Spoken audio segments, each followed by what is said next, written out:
બંને જો ભગવાનમાં નિવેશિત થશે તો ભગવાન બીજી લાઈનમાં કહે છે, બીજી લાઈનમાં શું કહે છે કે હે અર્જુન, તું મારામાં નિવાસ કરીશ. મારામાં નિવાસ કરીશ એટલે મારા ધામમાં નિવાસ કરીશ. તો ભગવાનનું ધામ શું છે? ભગવાનનું ધામ છે ગોલોક વૃંદાવન ધામ, જેનું વર્ણન ભગવદ્ ગીતામાં ભગવાને કર્યું છે. ન તદ ભાષય તે સૂર્યો ન શશાંકો ન પાવક યદ્ગત્વા ન નિવર્તન્તે તદ્ધામ પરમમ મમ. ભગવાનનું ધામ એવું દિવ્ય છે કે ત્યાં જન્મ, મૃત્યુ, જરા અને વ્યાધિ જેવા કષ્ટ નથી. ત્યાં આગળ મૃત્યુ નથી, ત્યાં આગળ સમય જ નથી, ત્યાં આગળ બધા લોકો પૂર્ણ આનંદમાં છે. તો ભગવાન પોતાના પાસે જે ઐશ્વર્ય છે ને એ ઐશ્વર્ય આપણને આપવા માંગે છે. ભગવાન પોતાની પાસે જે આનંદ છે ને એ આનંદ આપણને આપવા માંગે છે.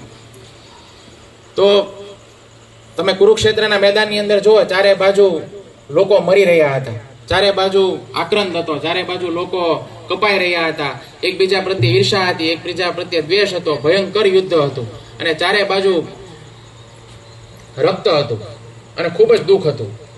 પણ આટલા બધા ગંભીર માહોલની વચ્ચે પણ એકમાત્ર કૃષ્ણ એવા હતા કે જેના મોઢા ઉપર મુસ્કાન હતી અને જે પોતે હસી રહ્યા હતા. તો આટલા બધા સ્ટ્રેસની વચ્ચે, આટલા બધા મુશ્કેલીઓની વચ્ચે પણ જે હસી શકે છે એ કૃષ્ણ છે.